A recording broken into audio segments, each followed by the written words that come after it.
And we are back on the 0 Hour. This is Richard RJ Eskow, and my next guest has done an in-depth book on that kind of traces the roots of the phenomenon that's been driving so much of the news these days, and that is the rise of the new populist Democrats, the rise of the Alexandria Ocasio-Cortezes, the Bernie Sanders movement, everything that seems to be contending for control of the Democratic Party in American politics. Well, Ryan Grim has been covering politics for quite a while now. Ryan is, of course, Washington bureau chief for The Intercept. Before that, he was Washington bureau chief for the Huffington Post.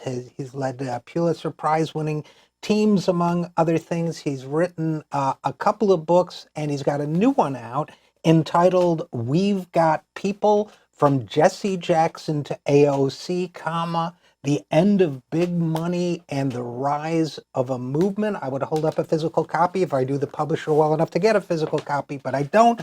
However, it should be available in your bookstore and at fine internet concessionaires everywhere.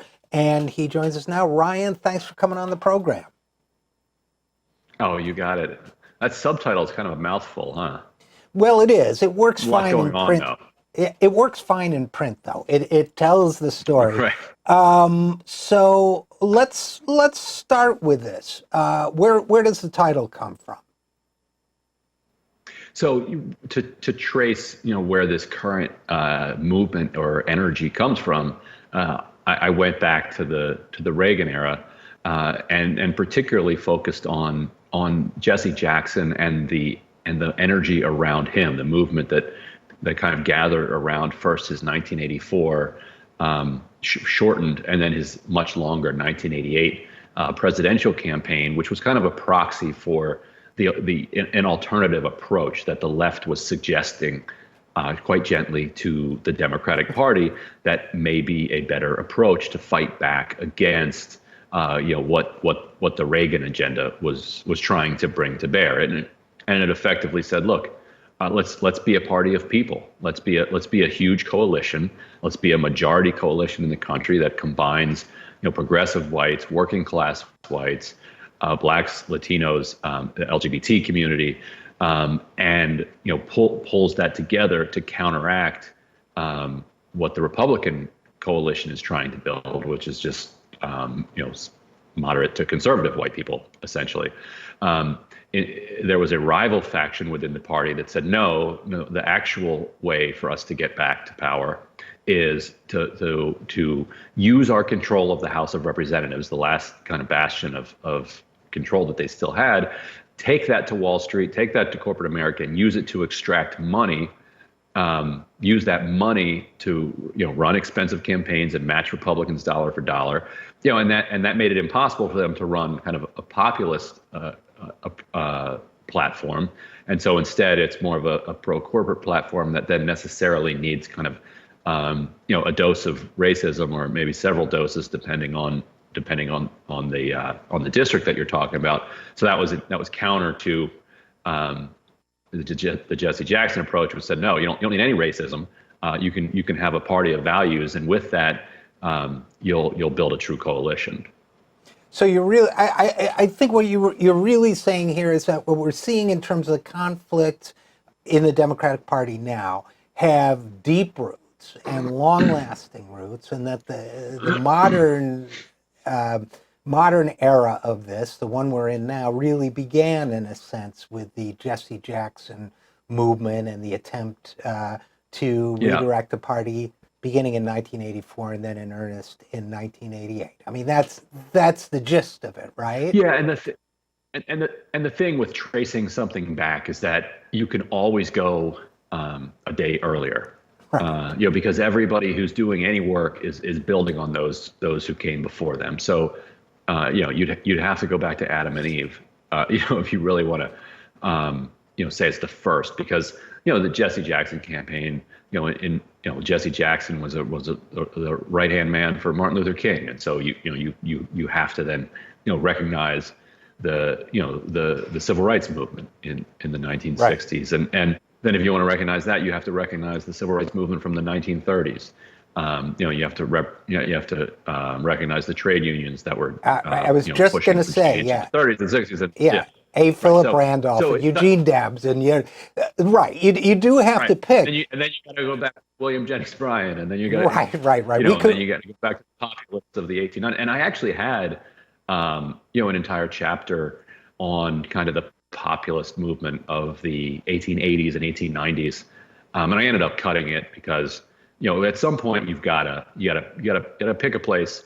And what works so well about Jesse Jackson and what's so interesting to study is that it's all very contemporary. All of it feels very familiar to us, and many of the same people were involved in that campaign, either covering it as journalists. You come across bylines by E.J. Dionne, by John Harwood, by lots of people who we still read or watch on television today. And endorsing the presidential campaign was Vermont Mayor Bernie Sanders. I mean, Burlington Mayor Bernie Sanders was Professor Paul Wellstone, who then became a senator 2 years later.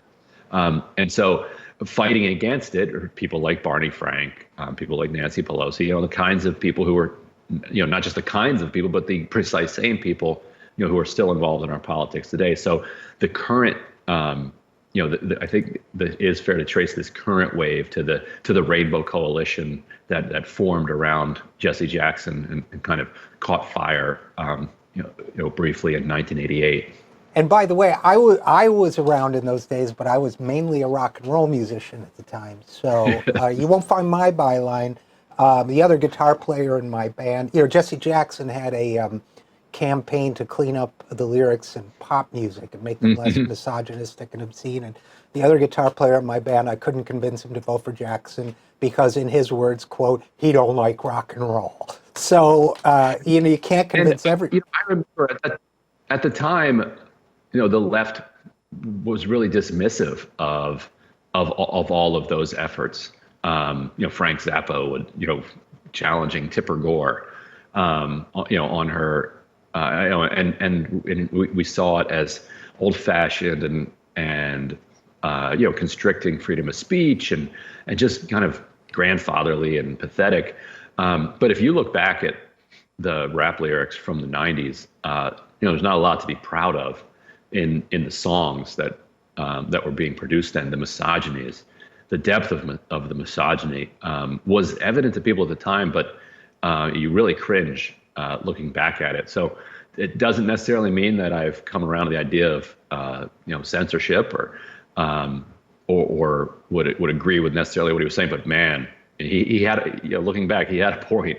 No, he definitely had a point, and he went after rock and roll lyrics too, and the misogyny, and interestingly enough, from a left perspective, this rampant greedy capitalism was also a huge part of rock and rap lyrics then, and there's an element of it today. My Cristal and my Dom and my jewelry and my expensive cars and all that. It's really sort of, so yeah, I'm not a censor either, but there was something to be made. Well, once we're done, once you and I are have a few minutes off the air, I'll point you to some great dialogues from the literature back then, including one from the Daily Call, which was the Farrakhan magazine. It was an amazing sort of dialogue around rap lyrics. But anyway, getting back to your book, as someone who was alive and following politics at the moment, even if I wasn't directly involved, there's so much that I learned from your coverage of that era and from the through lines you draw from that period to the present. I have to say, though, Ryan, and I just want to ask you about this because I won't be the only one to have this question before we get off your title.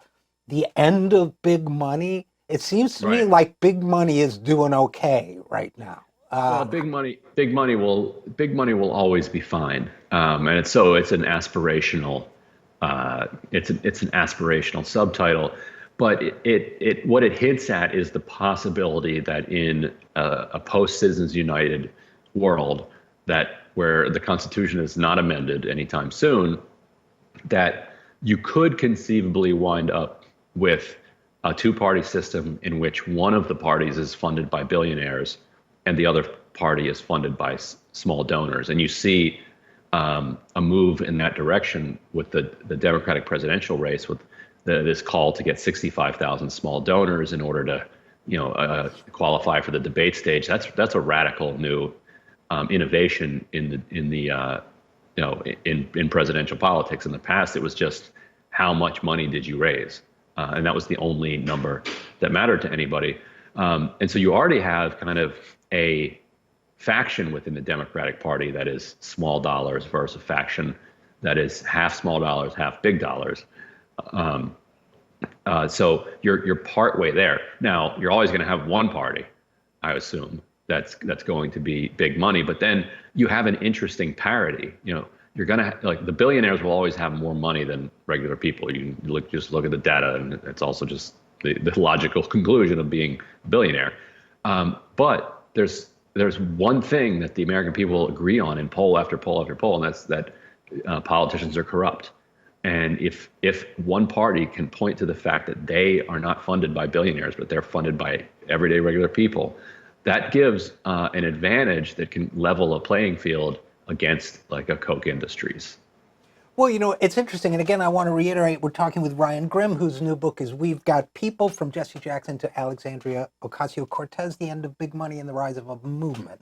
And I think I said that pretty fast. One of the interesting implications of the history you lay out, Ryan, is that the real struggle to take back democracy from the billionaires and for the people, you kind of have to set the Republicans aside and say that's not even a field of contention anymore, Right.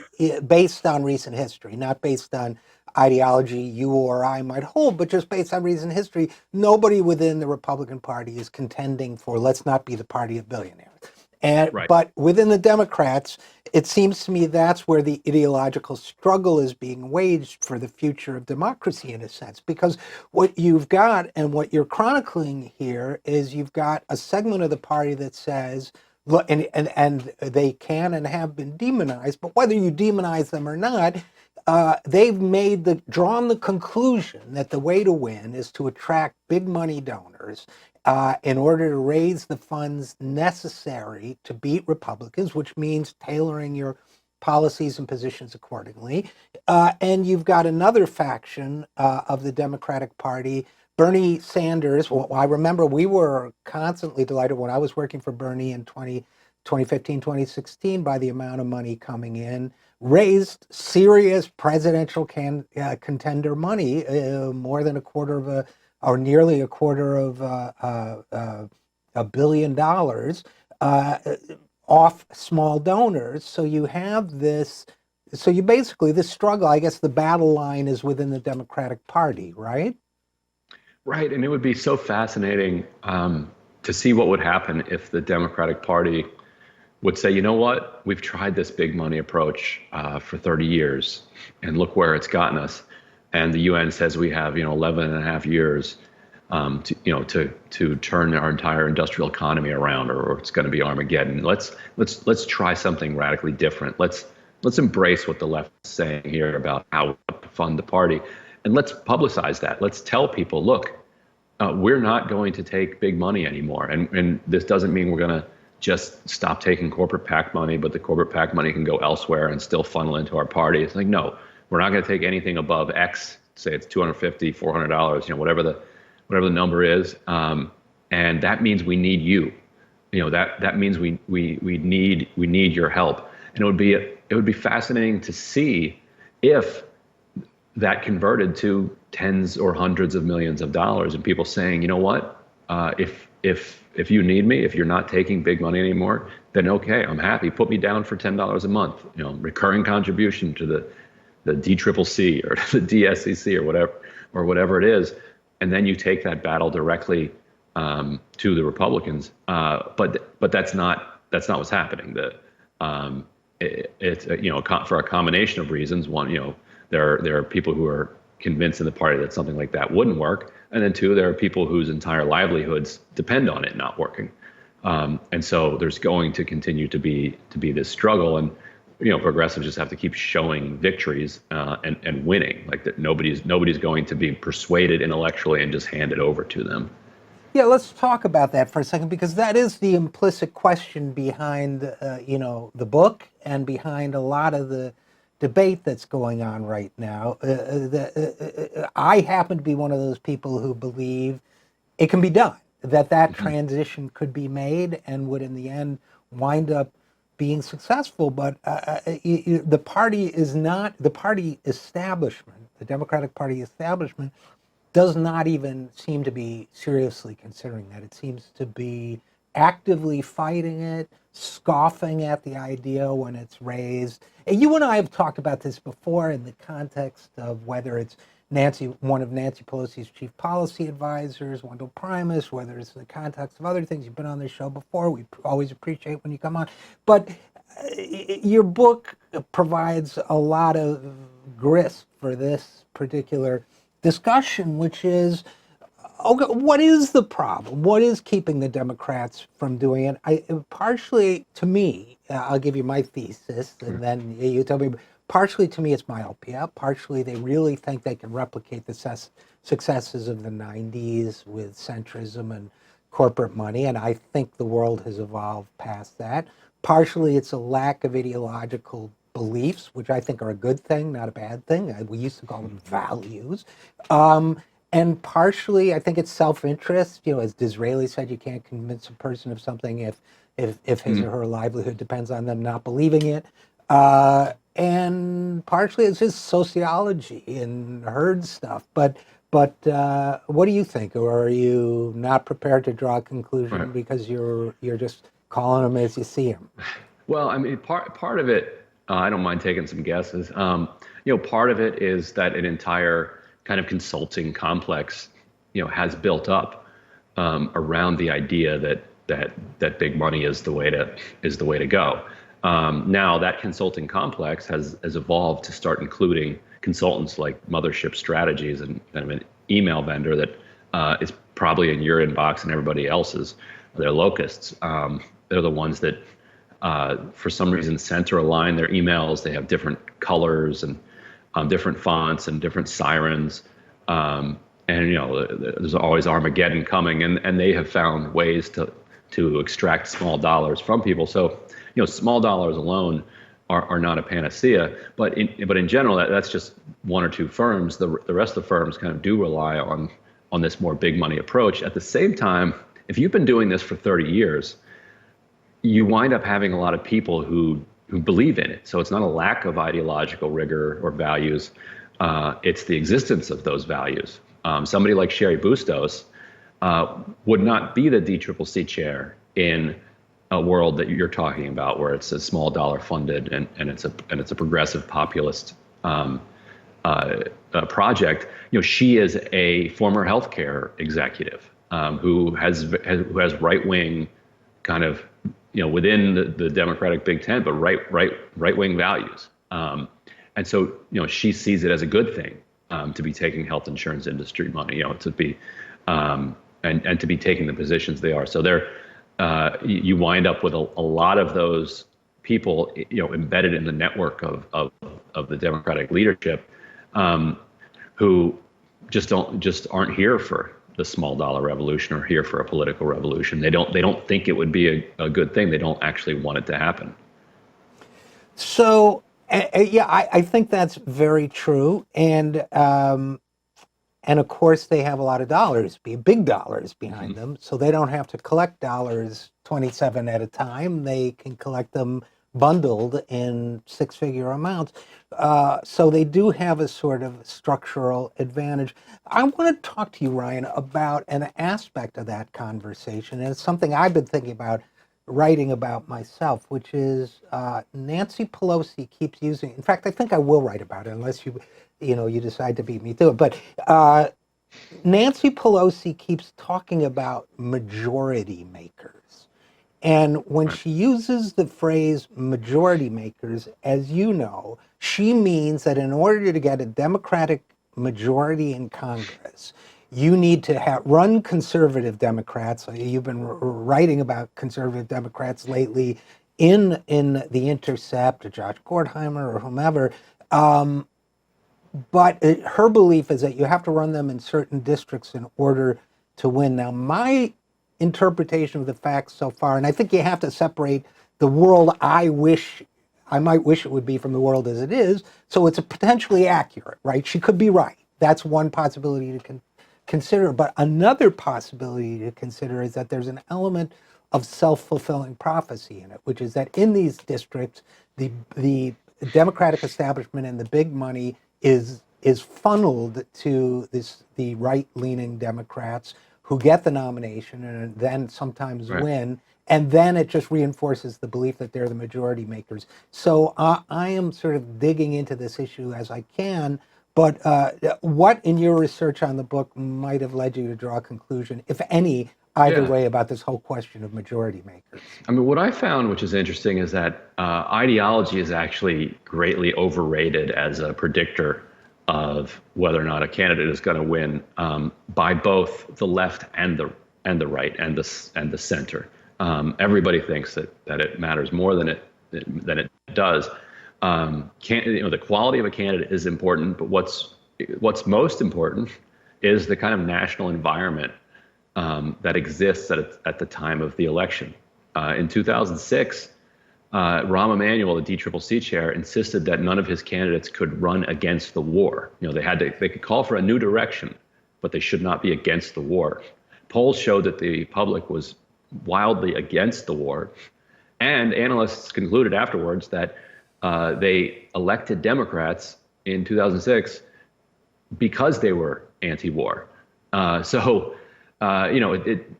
ways, it doesn't matter what the party out of power says, or if you're in power and you're saying something different than your party leadership, but the voters in your district don't like the party leadership, you're going out with them. Especially in a world as partisan as the one that we have now. And so that means what Democrats really need to think about is how do they control, to the extent that they can, that environment that they're going to be operating in. And I would argue that the way they do it is you tilt the country as far to the left as you can by implementing the most aggressive and bold agenda when you're in power, understanding that because of all the anger out there across the country, there's going to be whipsaws in election after election. We've had waves almost every year since 2006. We can't start thinking of them as these unicorn experiences if they're happening so regularly. It's an entire pack of unicorns running around here. So it's interesting what you say about the party should be thinking about. Actually, if you think, I think Republicans already do. You know what I mean? Like going into the 2018 midterms, if what Republicans cared about was controlling the House of Representatives, they wouldn't have done a deeply unpopular $6 trillion tax cut. But Republicans were fine to sacrifice the House of Representatives to accomplish their agenda, which is interesting because it goes to the question of what is the purpose of a party. If you believe that the purpose of a party is to maintain power, then what they should have done is just left well enough alone and not gone for those tax cuts.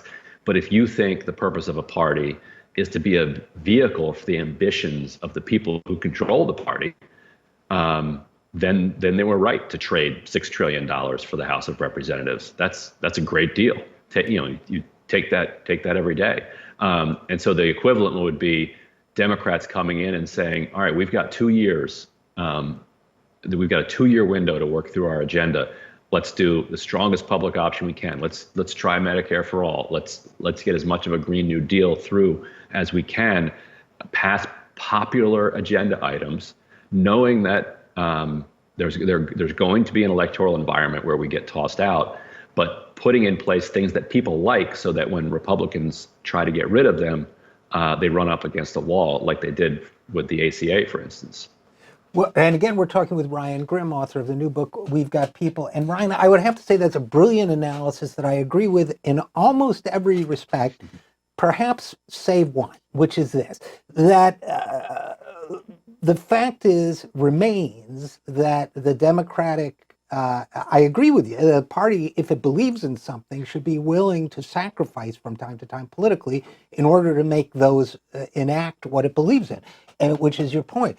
The one thing I would add to that, maybe that's a little bit of a corrective, is I'm not sure the Democrats would pay the political price you describe, because when you think about it, polling shows that most of the watershed or key Democratic ideals and ideas they're pushing for now are quite popular with the public, Right. and They that are, the but things they've passed in the past, like Medicare, like Social Security, remain extremely popular right. after 80 and 50 years, respectively. So I'm not sure they have to Well, they be. are, but voters, and this goes back to the people overrating how much ideology plays into people's voting habits. They are absolutely popular, and that's why I think that a lot of them would be safe, if they got wiped out.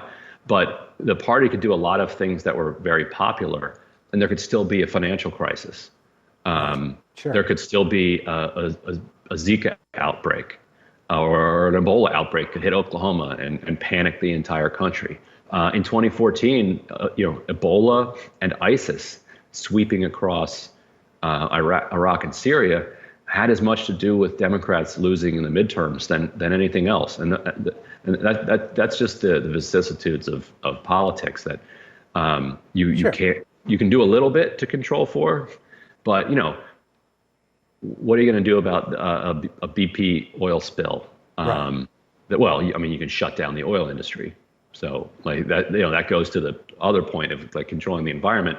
But let's say you pass Medicare for all and a Green New Deal, and then the next week, a month before the election, BP, spills a gazillion gallons of oil into the Gulf, and voters blame you for it because you're in power. It's just a thing that has happened over and over. But I agree with you that they shouldn't be afraid of their agenda, because their agenda is a majoritarian one. Yeah, and of course we all know that sort of macro events can wind up punishing the party in power. I don't think Right. But anybody agree. you get Americans held hostage somewhere by some Yeah, group you've never heard sure. of. Yeah, which I believe has happened to a relatively recent Democratic president. Yep. So I guess in conclusion, all right, we only got a couple minutes left, but how do you think all this, or do you just don't know like the rest of us? But how do you think all of this might play out in the Democratic primaries? Now you kind of have Biden as the Yeah. Hillary Clinton of 2020 is how I would think of him, but others might argue that's unfair. You have Bernie, Unfair to Hillary. probably actually. Actually, I think that's a legit Yeah. point. But what do you think? I mean, I feel like we're replaying. I feel like I've seen Yeah. this movie before. Yeah. And I read about this in the epilogue, actually, which is that the Democratic primary voters of a certain age, at least, are quite scarred, by this decade plus that they spent in the wilderness while Reagan was convincing them that they live in a deeply conservative country.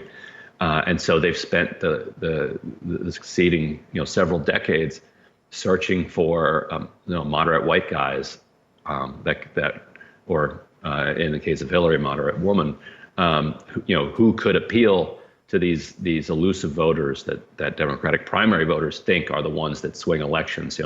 They have this self-loathing that pushes them away from their instincts and towards people that they intellectually believe for one reason or another are going to be electable, like a Dukakis or a John Kerry or a Joe Biden, and then they're continuously surprised that these guys are not warmly adopted by the voters that they'd been hunting for. So, if Democratic primary voters go into January convinced in their guts that Joe Biden's the man who's going to stand up to Trump and beat him, he's going to be very hard to beat by progressives, because so many people who would otherwise support the progressive will just swallow it and go with Joe Biden. If over the next 6 to 8 months, people recognize that actually he's run twice before, failed miserably both times, and maybe there's a reason for that, and maybe he's not as electable as we think, then that could be the kink in his armor. Because if an electable candidate starts losing, and the only thing they have is the credibility that comes with their viability, then all of a sudden they're not credible anymore. because Bernie Sanders, and Elizabeth Warren, they're kind of running on ideas. So if they can add electability to that, that's a bonus. But if Joe Biden loses electability, he's got nothing left. I think that's very well said. And in terms of electability as a thesis, it may have been right in the 70s. I don't know, but it's an essential element of Greek tragedy that a strength in one setting becomes a fatal flaw in another. Yeah. So unfortunately, we're going to have to leave it there. But Ryan Grimm, Washington Bureau Chief of The Intercept and author of the new book, We've Got People, From Jesse Jackson to AOC, The End of Big Money and the Rise of a Movement. Thanks for writing such an interesting book, and thanks as always for coming on the program. Yeah, thanks for talking about it with me. You bet.